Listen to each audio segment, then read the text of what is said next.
Tryna say I'm only enemy. Got a code with my dogs, can get in between. I can give them life, no more energy. Amen. What's up, everybody? I'm with my man JJ as always. JJ, do you feel that? Just a little bit. It feels like the playoffs are starting. Important basketball is about to happen. This is what we've been waiting all season for. 82 games of just complete bullshit, entertaining bullshit after the Luka trade, but nonetheless bullshit, all leading up to the postseason. We're going to break everything down for you every series, and we're going to start off with the play-in games. In this video, we're going to be talking about the Eastern Conference play-in games in the 9-10 matchup. We got the Bulls and the Heat in the 7-8 matchup. We got the Magic and the Hawks. We kind of knew these were going to be the matchups for a while now. Doesn't make us any less excited, does it? Not at all. I'm here for it all, regardless. Even though it's two teams or a couple teams, I'm not really excited for these play-ins. Playoff basketball is still gonna be playoff basketball. That's what makes it exciting. Oh yeah, and I mean, at least in the West, we know like they're probably not being the OKC, but the Houston side, like there's a chance that could turn into a series. These teams in the East, they're gonna get wiped first round against Cavs and Boston, but it's not gonna make these knockout games any less entertaining. So we'll start off with the better one, the 7-8 matchup, Magic and the Hawks. Last season, the Magic were in the 4-5 seed against the Cavs, took them to 7 games. Realistically had a chance to advance. Everybody was super high on them in the offseason. A young team, good defense. They're going to take a big leap. It didn't happen. They went back down to the play-in tournament against the Atlanta Hawks, who are basically the poster boy of the play-in tournament at this point. What's standing out when you first look at this matchup, JJ? Trae Young. Trae Young is always a difference maker when it comes to playoff time basketball. And, he's been having his way with the Magic outside of like one game where he only scored 19. Everything else was 28 and 38 points. So they have no answers for him in the pick and roll. And he's probably going to be forcing a lot of mismatches here. But I mean, the same's going to go for Paolo on the other side. But, Trae Young is probably the number one difference maker in this game for me right now. Dude, in the last matchup, I think April 8th, so fairly recent, the Hawks put Onyeka on Paolo. And I actually really liked that decision. Like, I think Paolo played pretty well. I think you said he shot 7 of 10 against Onyeka in that matchup. When you're looking at the tape, like he's forcing him into very difficult shots, like post fades, left-handed lay, high off the glass. Like they're not easy buckets to go and get. So credit to Paolo for doing it. I mean, we saw him in the playoffs last year. We know he can do shit like that. But I mean, if they have a real defensive answer against Paolo, I don't think the Magic do against Trae. And that could be a very big difference maker. For me, it comes down to, from a team perspective, the Magic has a very good defense against the Hawks, who have a very good offense. The Hawks have a very bad defense against the Magic, who have a very bad offense. The Magic offense is basically, hey, Paolo, we need you to go get us 35. If you don't get us 35, we're in trouble, especially in a high-paced, high offensive-powered matchup like this one. So I think I'm a little biased after the playoffs last season where I was trying to shit on the Magic for 7 games as a Cavs fan. But I think this game is a little bit of trouble for the Magic. This is not who you wanted to face in a knockout game. Yeah, it really isn't.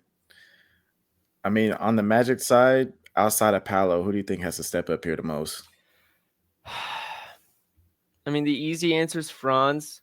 Because last season, when they went to that 7-game series against the Cavs, Franz was horrible. Like, people were putting Franz in some wild conversations. They didn't want him to be extended by the Magic and all this shit. He's had a great season this year. So that's not necessarily the case anymore. And if he can go and get you 25 with Paolo, it's a pretty different discussion. But after him, I mean, where do you go? KCP is not even averaging double digits. Corey Joseph, you're lucky if you get 7 from him. Wendell, you're lucky if he gets into double digits. I mean, you're basically banking on just defense, which is not what you want to do against the Hawks. Not at all. They play too fast. They're going to score points regardless. Yeah, so I think Atlanta takes this one, even at Orlando, which is where it gets a little tough for me because Orlando at home, they kind of take care of their shit. But yeah. I think this is in a one-off game, in a 7-game series where you're making adjustments and stuff. Maybe the Magic can figure it out enough. And one game where a team can just have a 10-15-0 run like the Hawks can, I think it's very big trouble for them. But it's gonna be all right for the Magic because they'll have an extra game to work with. They'll Yep, have a second exactly. chance. Which, if they do lose, they'll be facing the winner of the Heat and Bulls. Somehow the Heat are the 10 seed. The Bulls were Yep. trying to lose games and tank, and they overtook them as the 9 seed. Everybody should be back healthy, except I think Trae Jones is still out for the Bulls. But Yep. it's going to be at Chicago, which is also another interesting one. I don't know how the Heat are in this position. Like, I'm looking at their team. I can understand them being a playing team. They're not necessarily better than even at like full health when everything's clicking. I wouldn't put them over the Pistons or the Knicks or the Bucks or the Pacers. How the hell are they behind the Bulls, Magic, and Hawks here? I mean, they have a solid starting five. They have two All-Star. Was Bam an All-Star this year? I forget. I don't think Bam was an All-Star. He might have been. Let's say two All-Star caliber players in Herro and Bam. Andrew Wiggins has been an All-Star. Obviously, he's been in and out of the lineup. And Davion Mitchell coming off the bench playing 30 minutes. I mean, if you want any small guard playing 30 minutes, it's Davion Mitchell. Yeah. So how the hell are they in this position? And is all their bullshit going to continue in this one, or are they like, okay, Eric's bullshit in the playoffs? Let's get to it. So it's like when you look at this roster, everything on paper looks great, but then for whatever reason, in reality, it just doesn't flow well together. No, They're just so inconsistent. And there's been multiple games, especially during that losing streak, where they cannot score in the fourth quarter at all. And that's probably what it's going to come down to is that fourth quarter play. which again, like you have Tyler Herro and Bam, they can both get you a bucket. Kel'el Ware is the alley-oop option in the pick and roll. Andrew Wiggins, they've been getting creative with showing like he can go get 20 in any given game. It doesn't make sense for everything to just fall apart. They'll go get a bucket and then they'll go give up another bucket, maybe even 2 buckets at a time, just because these guys are having like a real problem defending in the second half of the season. Andrew Wiggins cannot get around screens at all. And it's like when you keep putting them on primary ball handlers, like it's just not going to work. You got to put them on a forward that's not going to use that many ball screens. Maybe just go like ISO defense. If they're going to ISO, that's the guy you want to put them on. Yeah. You want someone to be on the primary ball handler, Davion Mitchell is your answer. He's something, bro. Yeah, He's but nobody great. can stay in front of each other, and that is the problem on defense for them. Do we think, because they've been pretty wishy-washy with Kel'el Ware's rotation. Sometimes he's playing 30 plus, sometimes he's playing like 21. What are you expecting in this one for him? Honestly, I don't know. It's just a wide range of outcomes right here. I kind of think he has a game here. Not offensively, I just think defensively. Because what the Bulls want to do, it was like this before they traded for Levine. It was like this after. The only difference is now Josh Giddey's leading this. They want to go fast. Similar to how the Pacers were last year and even a little bit this year, where whether it's a made basket or a missed shot, it's in and you're running. You're basically, their goal is almost to try and get into the paint before the center gets down the floor. Kel'el Ware is one of the most athletic centers in the league. We can talk about what like his defensive tendencies or his offensive abilities, this, that, or the other thing. He's still extremely athletic. So I don't know that they can get away with that as much as long as Ware is on the floor. But then even if Ware's off the floor, like Bam can still do that. The issue comes Kyle Anderson, who they've seemed to start liking, is in for Kel'el Ware. Kyle Anderson isn't able to do that as well. So I think this could be a game where we do see Ware get big minutes, but it's also a rookie in a Spoelstra offense in what is basically the playoffs. So I don't really know what to think about his rotations yet, but I was curious to hear if you think it makes sense to give him minutes. I think it makes sense. I think it'll be great for him to anchor that defense while, you let Bam do Bam on defense. And, I think the key thing for this defense is going to have to be transition. You cannot let Josh Giddey get going on in transition because that's going to set up everybody else. I do like that this Bulls matchup can't matchup hunt as well. Like, if you're Giddey, you're not calling an ISO on Tyler Herro, really. That's not your game. Kobe White, maybe.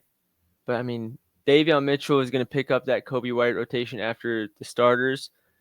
He caused a lot of problems for him last game. Kobe White, if you look at this box score, he had a decent game. A lot of that came in like a 5-minute span where Davion wasn't in the game. So if I'm Spoelstra, I'm basically saying, hey, Davion Mitchell, your minutes are going to more or less match Kobe White's. Everybody else figure it out. I think if they do that, I don't know what the answer is for Chicago to handle. Like, as bad as Miami has been, they've been shooting themselves in the foot more often than not. But I don't know what the path to victory is for the Bulls if Kobe White is getting guarded by Davion Mitchell and that whole thing's getting stopped. Yeah, I guess it depends if he forces a switch on to like Andrew Wiggins or anybody else, really. But Davion Mitchell, he's so good at getting through those screens. That's why it's such a problem, because you can't just force the switch. Like, you got to work your ass off to get Yeah, that switch against Davion Mitchell. He's not going to give up that switch very easily. So are we, at least for me personally, it's the Heat. Are we saying the Heat are taking that one? I'd say it's the Heat, but don't be surprised if the Bulls do take it. Yeah. I mean, It's all going to come down to transition defense, probably. Yeah. All right. So now we got Heat and Magic. Two just ugly versus ugly. Not ugly basketball, but like entertainment, where it's just two teams that like to play defense, don't have very high profile offenses. What are you seeing there? We talked about the other matchups coming into this video a decent bit. We didn't talk about this potential matchup at all. So this is off rip. Yeah, off rip. Honestly, I don't know. I might have to let you start off on this one. I think Bam guards Paolo, and I think that's where the whole thing just blows up, because last year, again, going back to the the Magic Cavs series last year, Mobley did a very good job on Paolo. Paolo's success in that series came in like the 10 minutes per game that Mobley wasn't on the floor, and he surprisingly shot really well from deep, at least in spurts. So knowing that, and knowing they're probably running Bam 40 plus minutes, I don't think it's going to go well for Paolo. I don't think Paolo has an answer for a matchup like that, unless he's just making difficult shot after difficult shot. So then it comes down to Franz, who's probably going to get the Wiggins matchup. And like you said, Wiggins hasn't been navigating screens as well. Franz runs a lot of pick and roll. It's going to have to be Franz stepping up in that matchup if the Magic do take it. I agree. And you could put Khalil Ware on Wendell Carter Jr., force him to take threes. For whatever reason, he has not been shooting the three ball very well this year. He got that extension and just kind of like fell off a cliff offensively and defensively. It's kind of crazy. Keeps shooting it, by the way. Like, I could be wrong, but I think he's taking still like consistently 3+ per game. His threes prop is probably gonna be really good for that matchup. Yep. If they end up matching up. 100% agree. And I will say too, on the Heat side, I think it's going to be, how good is Herro going to be? Because I mean, we've seen the way the Magic play defense. There's not much helping going on. They don't really let the roller go free on the pick and roll. So it's going to say, hey, Tyler, can you make those tough shots that we need you to? If you can't, then this game's going to finish like 90-92. If he can, the Heat might actually crack 100 and take care of this game. Because I don't know. Whoever gets to 100 first is going to win that game. I don't think this is going to be a 115 to 117 type of game. I don't think it's possible. So I don't know who I think I have winning this. I think I'd still take the Heat, just because I think it's a lot of Paolo or nothing in this offense. It was like that for a while. The Magic looked like they were getting good again later in the season, but it's not a coincidence it's at the same time that Paolo started averaging 30. Paolo's limited to 22 something by Bam. It's a lot of issues for me, in my opinion. Because it's probably going to be a low scoring game, and like both of these teams are like, I'd say, pretty evenly matched with their inconsistencies, their strengths, their weaknesses. You got to give it to Coach Spo, Yeah. Which is tough, because if we're expecting it not to be a good game and you're betting on just which defense is better, I think the Magic defense is better. It's just if your best player is in the worst matchup of the game, it's trouble. It's a lot of trouble. I just think it's going to come down to coaching, honestly. Which, by the way, I don't think Mosey's a great coach. No. I think he's okay. He's good enough to keep his job for a long enough time, but he's not good enough to be like, oh, we have him, we're fine. He needs more insight on like a real offensive mind for his coaching staff. Yep. So there you have it. Heat beat the Bulls. Hawks beat the Magic. Heat beat the Magic.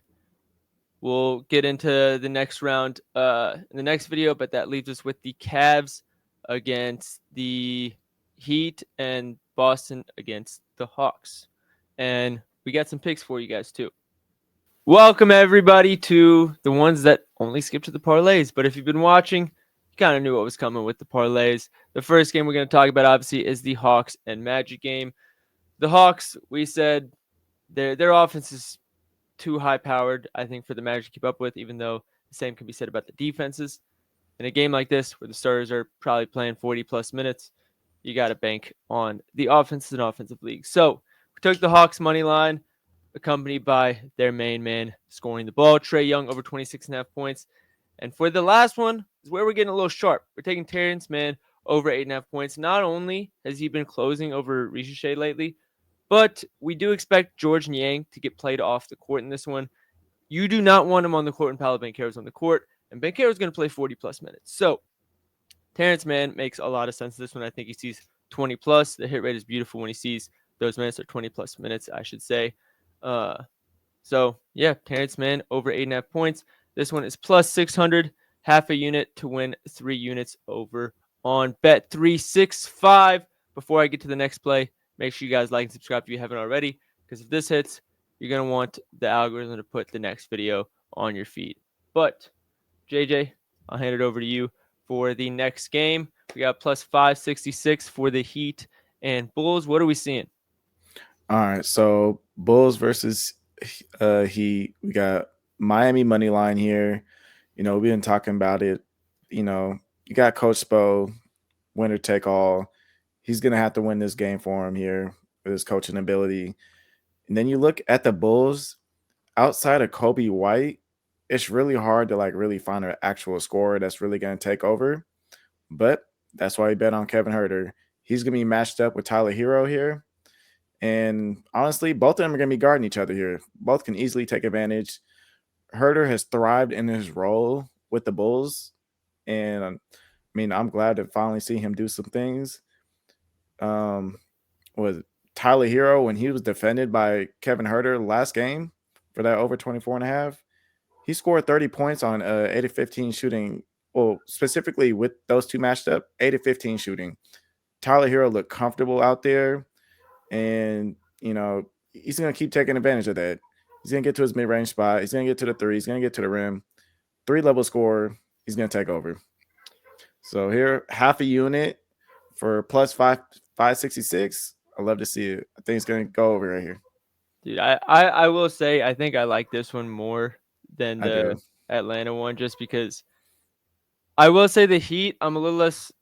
Actually, no, I'm definitely more confident in the Heat than the Hawks. But I don't know. This just like when you watch the tape on this one, you just see it. Like it's staring you in the face to take these 3 plays.